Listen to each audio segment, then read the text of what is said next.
ஓம் நம சிவாய. ஓம் நம சிவாய. ஓம் நம சிவாய. அன்பான சிவ அன்பர்களே, கடந்த நாட்களில் நம்ம தமிழ்நாட்டில் உள்ள தேவார பாடல் பெற்ற ஆலயத்துடைய வரலாற்று சிறப்பை நான் உங்களுக்கு ஒவ்வொன்றாக வழங்கிட்டு வரேன். அந்த வகையில் நம்ம இன்னைக்கு பார்க்க போகிற ஒரு ஆலயமும் ஒரு தேவார பாடல் பெற்ற ஆலயத்தை பற்றி தான். இந்த ஆலயம் எங்கே இருக்குன்னு பார்த்தீங்கன்னாக்கா, தமிழ்நாட்டில் நாகப்பட்டினம் மாவட்டத்தில் செம்பொன்னார் என்ற ஊரில் இந்த ஆலயம் அமைக்கப்பட்டிருக்கிறது. இங்கு மூலவர் பார்த்தீங்கன்னா சுவர்ணபுரீஸ்வராகவும் இறைவி சுகந்த குந்தலாம்பிகை நம்ம காட்சியளிக்கிறாங்க. தல விருட்சம் வன்னி மரமாகவும் வில்வ மரமாகவும் இருக்குது. தீர்த்தம் பார்த்தீங்கன்னா சூரிய தீர்த்தமாக காணப்படுது.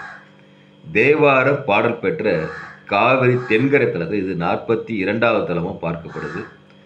இங்கே என்ன சிறப்புன்னா, சித்திரை 7ஆம் நாள் துவங்கி 18ஆம் நாள் வரைக்கும் சூரிய கதிர்கள் சிவலிங்கத்தின் மீது பட்டு செல்வது சிறப்பாக பார்க்கப்படுது. இங்கே இருக்கிற சிவலிங்கம் பார்த்தீங்கன்னா 16 பட்டை இதழுடைய தாமரை இதழ் போன்ற ஆவுடைகளிலிருந்து சுயம்பு மூர்த்தியாக அருள்பாலிப்பது மிக சிறப்பு. அது மட்டும் இல்லை, லக்ஷ்மி திருமாலை தன் கணவரை அடைந்த பிறகு இந்த தலை இறைவனை வழிபட்டது. இந்த ஊர் பார்த்தீங்கன்னா லக்ஷ்மிபுரியின் பெயர் பெற்றிருக்கிறது. அது மட்டும் அல்லாது இந்திரன் இங்கே இருக்க சூரிய தீர்த்தத்தில் நீராடி சிவனை வணங்கி விருந்திராசூரனை வர்றதாக செல்ல வஜ்ராயுதம் பெற்ற தலமாக இந்த தலம் பார்க்கப்படுது. அதனால் இந்திரனை வணங்கியதில் இந்திரபுரியும் இந்த பேர், இந்த ஆலயத்துக்கு ஒரு பேர் உண்டு. அது மட்டும் அல்லாமல் முருகன் இந்த தலை இறைவனை வணங்கி தாருகானை வதை செய்தால் இந்த ஊருக்கு சுந்தரபுரி என்ற பெயரும் இந்த ஊருக்கு உண்டு. இப்போது இந்த ஆலயத்துடைய வரலாறு. பிரம்மாவின் மானசீக புத்திரன் தக்ஷன் தன் மகளை தாட்சாயணியை இறைவன் சிவபெருமான திருமணம் செய்து வைக்கிறாரு. ஆனால் அதில் அவருக்கு கொஞ்சமும் விருப்பம் இல்லாமல் பண்ணுறாரு. இதனால் என்ன பண்ணுறாரு, தன் விருப்பத்துக்கு மாறாக சிவபெருமான் தன் பெண்ணை மனம் முடிச்சிட்டாருன்றதில் அவரை அவமானப்படுத்த நினைக்கிறாரு தக்ஷன். அப்படி அவமானப்படுத்த நினைக்கும் போது பார்த்தீங்கன்னாக்கா ஒரு யாகத்தை நடத்துகிறாரு. அந்த யாகத்தை பார்த்தீங்கன்னா அனைவரையும் அழைக்கிறாரு, சிவபெருமானை தவிர்த்து. இதனால் என்ன பண்ணுறாங்க, தாட்சாயணி கோபம் கொண்டு இதை சிவபெருமானை அந்த யாகத்திற்கு அழைக்க சொல்வதாக தக்ஷன் செல்கிறாங்க. தக்ஷன் அங்கே செல்லும்போது பார்த்தீங்கன்னா தாட்சாயணி அவமானப்படுத்தப்படுறாங்க, சிவனை நிராகரிக்கப்படுறாரு தக்ஷன். இதனால் என்ன பண்ணுறாங்க, தாட்சாயணி சிவபெருமான் வேண்டி இந்த யாகத்தை அழிக்க உத்தரவிட சொல்கிறாங்க. அது மட்டும் அல்லாமல் தக்ஷனையும் தண்டிக்க முற்பட சொல்கிறாங்க, தக்ஷனை வதம் செய்ய சொல்கிறாங்க. அதனால் நான் பண்ணுற சிவபெருமான் வீரபத்திர தோற்றுவித்து என்ன பண்ணுறாரு, தக்ஷனை இங்கே அழிக்கிறாரு, சம்காரம் பண்ண சொல்கிறார். அது மட்டும் இல்லை, தாட்சாயணி சிவ நிந்தை செய்த தலம் இந்த தலமாக பார்க்கப்படுது.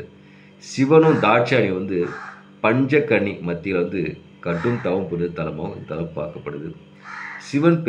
சிவபெருமான பேச்சை கேட்காம அந்த யாகத்துக்கு சென்றதால் சிவபெருமானும் தாட்சாயணிக்கும் ஒரு மன வருத்தம் இருந்தாகவும் அதில் இருவர் பேசிக்கொள்வது சிரமம் நிறையா விஷயம் நடந்தால் அப்படின்ற முருகன் என்ன பண்ணுறாரு, சிவன் வடிவில் தன் தாய்க்கு போதனை கூறிய தலமாக இந்த தலம் பார்க்கப்படுது.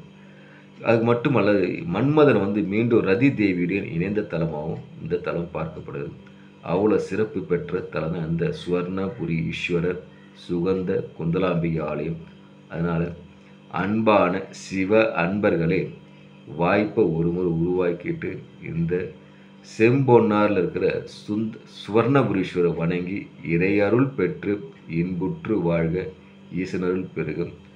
ஓம் நமச்சிவாய வாழ்க, நாளந்தாள் வாழ்க, ஈமை பொழுதும் என் நெஞ்சில் நீங்காதா தாள் வாழ்க, ஈசனடி வாழ்கின்ற மாதிரி இறைவனை வணங்கி இறையருள் பெற்று இன்புற்று வாழ்க.